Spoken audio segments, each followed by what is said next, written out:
KKM bersedia untuk kemungkinan terburuk. Amaran, mereka yang degil akan bermalam dalam lokap. Ini punca perintah kawalan ditambah 2 minggu. Anwar selar kerajaan, benar rakyat keluarkan duit KWSP.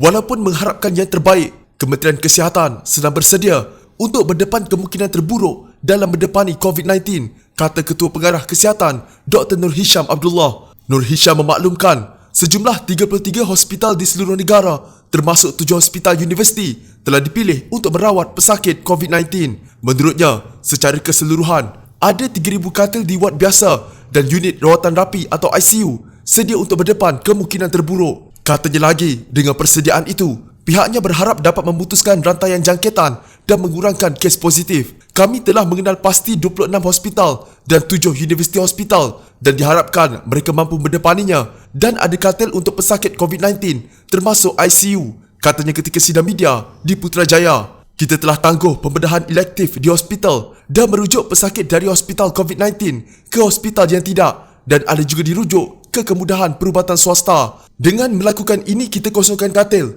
Misalnya di Hospital Sungai Buloh, kita berjaya sediakan 1,350 katil, katanya. Nur Hisham berkata lagi, kementerian turut menggunakan kawasan jururawat di hospital sebagai wad sementara bagi pesakit COVID-19 yang stabil agar wad biasa dapat digunakan untuk mereka yang perlukan perhatian segera.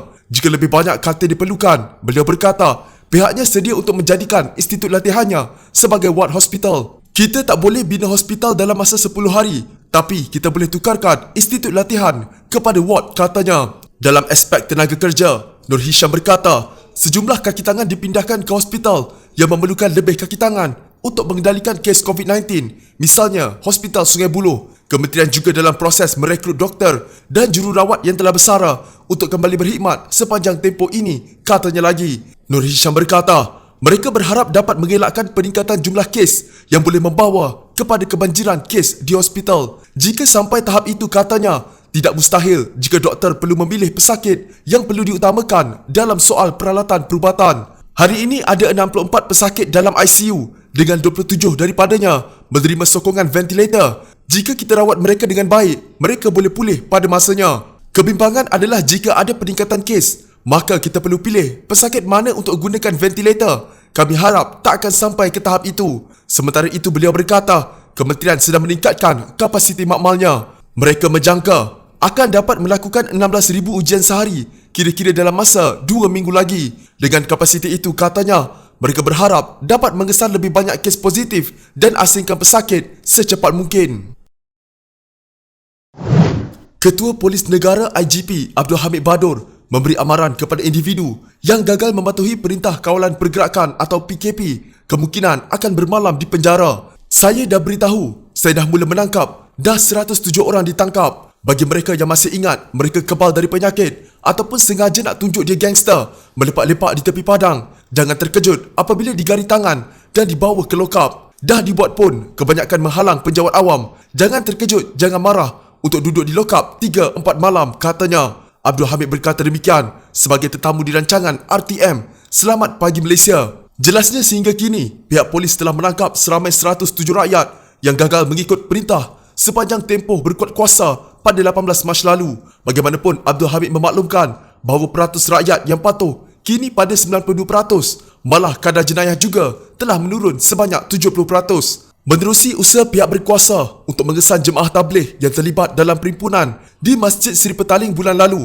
Abdul Hamid berkata, pasukan petugas polis dan dibantu Kementerian Kesihatan Malaysia atau KKM telah mengenal pasti jumlah bilangan peserta seramai 10,000 orang. Statistik mereka yang benar-benar hadir pada istimewa agak kabur sebab ada pihak kata 14,000, ada pihak kata 16,000. Tetapi hasil kerjasama pasukan petugas polis dan KKM, kita dapat kenal pasti dengan penuh identiti mereka sampai ke tahap 10,000 orang. Kita temu bual mereka untuk cuba ingat siapa teman-teman yang masih belum tampil ke hadapan untuk periksa sama ada sudah disaring atau belum, katanya. Beliau juga mengingatkan orang awam supaya tidak merendahkan jemaah tabligh kerana ramai telah beri kerjasama penuh. Lebih 95% sudah tampil, hanya 5% belum, katanya. Bagaimanapun segelintir pihak tabligh yang berada dalam kuarantin gagal untuk melakukan penjarakan sosial. Ada beberapa kes di mana jemaah tabligh sudah ada di pusat kuarantin masih lagi mengamalkan sembahyang jemaah. Polis sudah pujuk mereka walaupun berada dalam kuarantin, mereka mesti lakukan penjarakan sosial.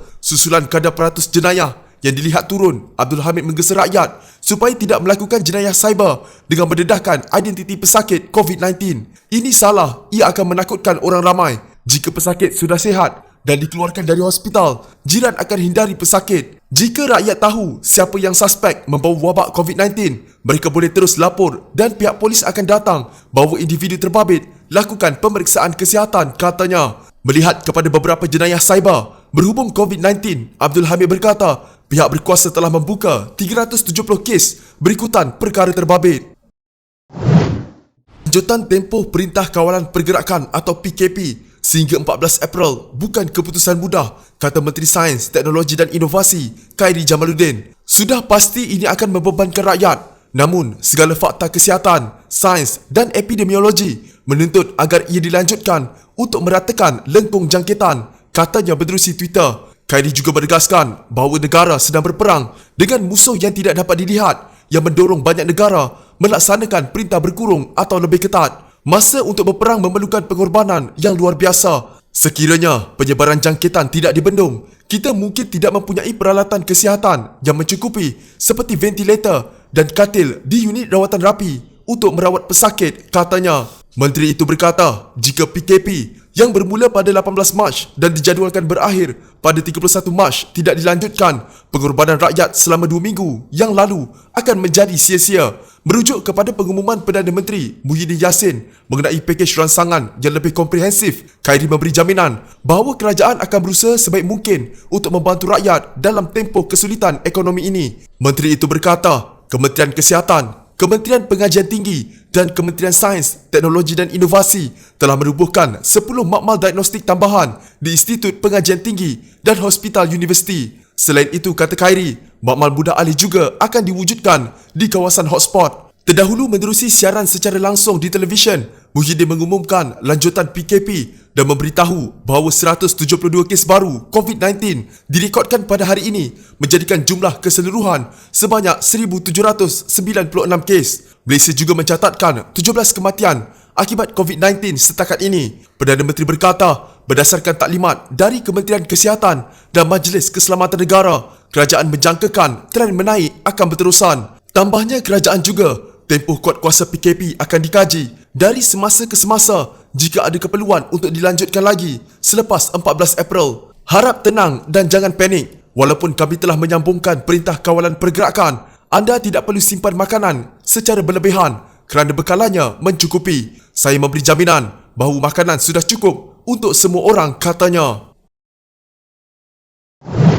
Presiden PKR mahu kerajaan lebih berani menggunakan seluruh dana yang ada bagi mengenal pasti keperluan semua lingkungan yang terkesan dengan COVID-19. Datuk Seri Anwar Ibrahim mendesak satu langkah tegas dan mahu kelompok berpendapatan rendah seperti nelayan, petani, peniaga kecil turut diliputi. Beliau juga menjelar langkah kerajaan membenarkan orang ramai mengeluarkan wang sendiri dalam kumpulan wang simpanan pekerja dengan mempertaruhkan risiko masa depan mereka. Rangsangan ekonomi mesti dan segera tampung golongan susah miskin hari ini seperti petani, nelayan dan pekebun, ujarnya dalam rakaman di media sosialnya. Beliau mengulas kenyataan Perdana Menteri Tan Sri Muhyiddin Yassin mengenai perkembangan COVID-19 termasuk melanjutkan tempoh Perintah Kawalan Pergerakan atau PKP sehingga 14 April ini. Bagaimanapun, Anwar bersetuju dengan pelanjutan PKP dan mahu rakyat mematuhi demi kebaikan bersama. Terbaru, 4 lagi kematian berhubung kes COVID-19 dicatatkan hari ini, menjadikan jumlah kematian sebanyak 19 orang,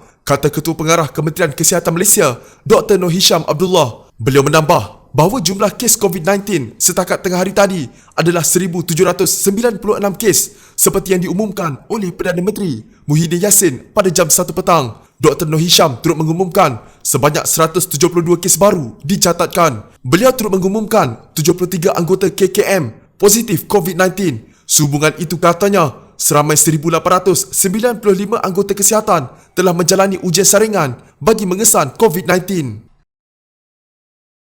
Jika anda mempunyai gejala seperti demam, batuk dan sesak nafas, jangan berlengah untuk terus ke klinik atau hospital bagi menjalani ujian saringan. Bersama kita tangani wabak COVID-19.